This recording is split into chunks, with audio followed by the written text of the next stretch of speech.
മരിച്ചും മരിക്കാതെയും നരകയാതന അനുഭവിച്ച് രക്തസാക്ഷികളായി തീർന്ന ഹതഭാഗ്യരുടെ സ്മരണയ്ക്ക് മുമ്പിൽ 1000 പ്രണാമം അർപ്പിച്ചുകൊണ്ട് ഞാൻ ഈ കഥ നിങ്ങളുടെ മുമ്പാകെ അവതരിപ്പിക്കട്ടെ.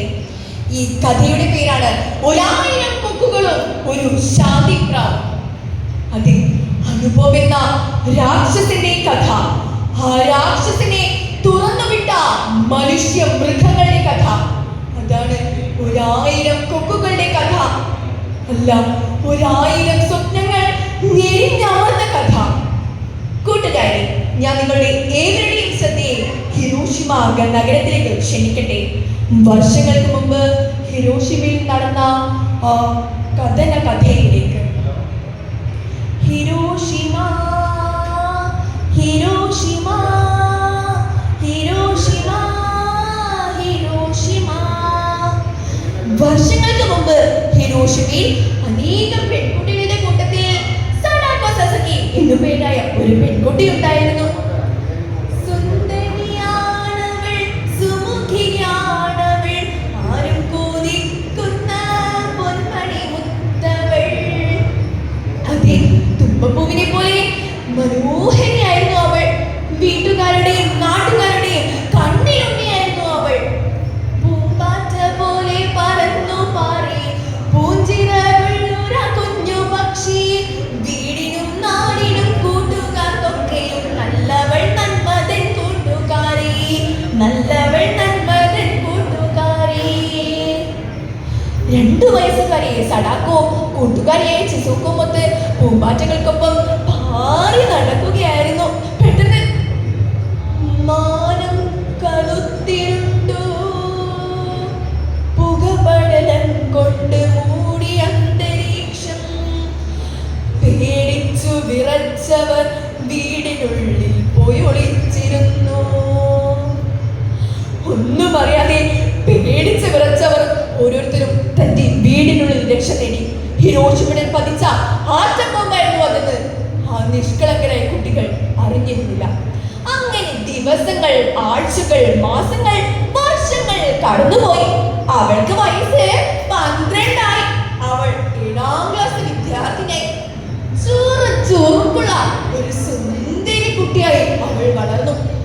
പഠനത്തിൽ മാത്രമല്ല, ഓട്ടത്തിലും അവൾ മിടുക്കിയായിരുന്നു. സ്കൂളിലെ ഒരു മികച്ച ഓട്ടക്കാരിയായിരുന്നു. ഒരു ദിവസം ഓട്ടത്തിനിടയിൽ സഡാക്കോ പെട്ടെന്ന് തലകറങ്ങി. അതൊന്നും വകവയ്ക്കാതെ അവൾ മുന്നോട്ട് കുതിച്ചു. പക്ഷേ അവൾക്ക് ഓട്ടം പൂർത്തിയാക്കാൻ സാധിച്ചില്ല. അവൾ ട്രാക്കിൽ തലകറങ്ങി. അവളെ ആശുപത്രിയിൽ എത്തിച്ചു. ഡോക്ടർമാർ പരിശോധിച്ച് വിധി എഴുതി. ആ വാർത്ത കേട്ട് ഞെട്ടിത്തരിച്ചവർ ഒന്നും ഉരയാടാൻ കഴിയാതെ നിശബ്ദരായി കണ്ണുനീർ തുള്ളികൾ എറ്റിറ്റു വീണു. ഇത് ഞങ്ങളുടെ ചിരിക്കുടയ്ക്ക് കണ്ണിലുടെ സഡാക്കോയ്ക്ക് ബ്ലഡ് ക്യാൻസറോ? ഇല്ല ഇല്ല ഇല്ല, ഞങ്ങൾക്കിത് വിശ്വസിക്കാൻ സാധിക്കില്ല. പക്ഷേ പരിശോധിച്ച ഡോക്ടർമാർ അത് വീണ്ടും സ്ഥിരീകരിച്ചു. ഹിരോഷിമയിൽ പൊട്ടിച്ചിതറിയ ആറ്റം ബോംബായിരുന്നു അതെന്ന് ആ നിഷ്കളങ്കരായ കുട്ടികൾ അറിഞ്ഞിരുന്നില്ല. തനിക്ക് രക്താർബുദമാണെന്ന് സഡാക്കോ എങ്ങനെയോ അറിഞ്ഞു. ദുഃഖം തടം കിട്ടിയ ഒരു അന്തരീക്ഷം. താൻ ഓരോ ദിവസവും മരണത്തോട് അടുക്കുകയാണോ എന്നോർത്തവൾ പൊട്ടിക്കരഞ്ഞു. ഇല്ല, എനിക്ക് ജീവിക്കണം. ഓടണം, ചാടണം, ഒന്നാമതെത്തണം. വേണ്ട മരണം എനിക്കു വേണ്ട. ആടണം, പാടണം, ആനന്ദമേകണം. വേണ്ട മരണം എനിക്കു വേണ്ട. അവളുടെ പ്രിയ മിത്രമായ ചിസുക്കു അവളെ ആശ്വസിപ്പിച്ചു. ഇല്ല സഡാക്കോ, നീ മരിക്കില്ല. മരിക്കാതിരിക്കാൻ ഒരു വഴിയുണ്ട്. മരിക്കാതിരിക്കാൻ വഴിയോ? എന്തു വഴി? അവൾ ആകാംക്ഷയോടെ തിരക്കി. വെള്ളക്കടലാസ് കൊണ്ട് പവിത്രമായ 1000 വെള്ളക്കൊക്കുകളെ ഉണ്ടാക്കൂ. ജപ്പാൻകാരുടെ പരമ്പരാഗതമായ വിശ്വാസമായിരുന്നു അത്. 1000 കൊക്കുകൾ ഉണ്ടാക്കുന്നോ അവർക്ക് മരണമേ ഇല്ല. സഡാക്കോയ്ക്ക് ജീവൻ തിരിച്ചിട്ടതുപോലെ തോന്നി. ക്ഷീണവും വേദനയും വകവയ്ക്കാതെ അവൾ കൊക്കുകളെ ഉണ്ടാക്കിക്കൊണ്ടേയിരുന്നു.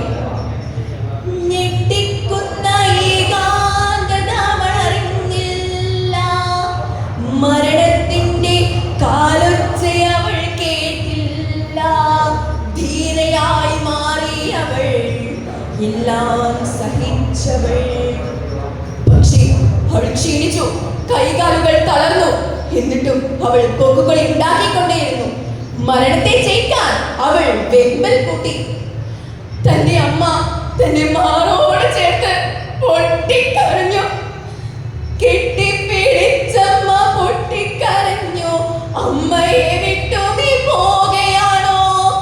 മുത്തേ പൊന്മണി മുത്തേ നീ അമ്മയെ വിട്ടെങ്ങും പോയിടല്ലേ, അമ്മയെ വിട്ടെങ്ങും പോയിടല്ലേ. അയ്യേ, അമ്മ കരയാണോ?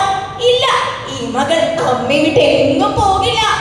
അമ്മ നോക്കൂ, ഞാൻ 1000 കൊക്കുകൾ ഉണ്ടാക്കി കഴിയാൻ പോകുന്നു. 1000 കൊക്കുകൾക്ക് എന്നെ രക്ഷിക്കാൻ സാധിച്ചില്ലെങ്കിൽ ഞാൻ 2000 കൊക്കുകളെ ഉണ്ടാക്കും. അവൾ അമ്മയെ ആശ്വസിപ്പിച്ചു. ഓരോ നിമിഷവും അവളുടെ നില ഒന്നിനൊന്നും മോശമായി കൊണ്ടിരുന്നു. എന്നിട്ടും അവൾ കൊക്കുകളെ ഉണ്ടാക്കിക്കൊണ്ടേയിരുന്നു. അവൾക്ക് വേണ്ടി എല്ലാവരും പ്രാർത്ഥിച്ചു.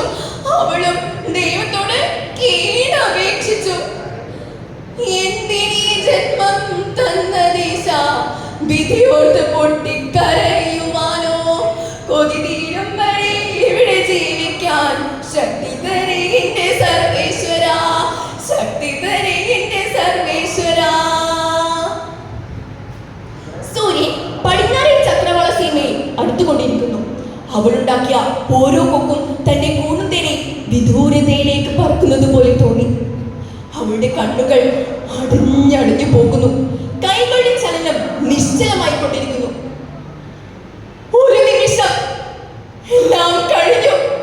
നമ്മുടെ പ്രിയപ്പെട്ട സഡാക്കോ നമ്മെ വിട്ട്, തന്റെ പ്രിയ കൂട്ടുകാരെ വിട്ട് നിത്യശാന്തിയുടെ തീരം തേടി യാത്രയായി.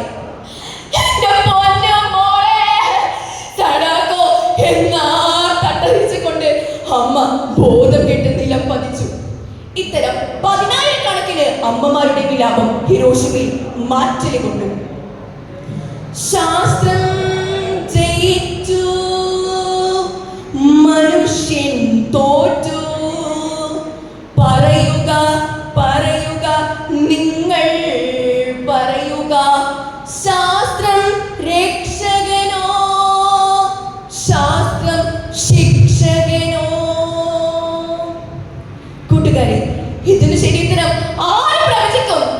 പരസ്പരം കൊന്ന് രസിക്കുന്ന, കൊല്ലാനുള്ള ബോംബുകൾ വിട്ട് കീശ നിറയ്ക്കുന്ന നിഷ്കളങ്കരായ കുഞ്ഞുങ്ങളുടെയും ഒന്നും അറിയാത്ത ജനങ്ങളുടെയും മേൽ വിഷ ബോംബുകൾ വർഷിച്ച് യുദ്ധം ചെയ്യുന്ന വീമ്പിളക്കുന്ന യുദ്ധരാക്ഷസന്മാരെ നമുക്ക് ഒറ്റപ്പെടുത്താം.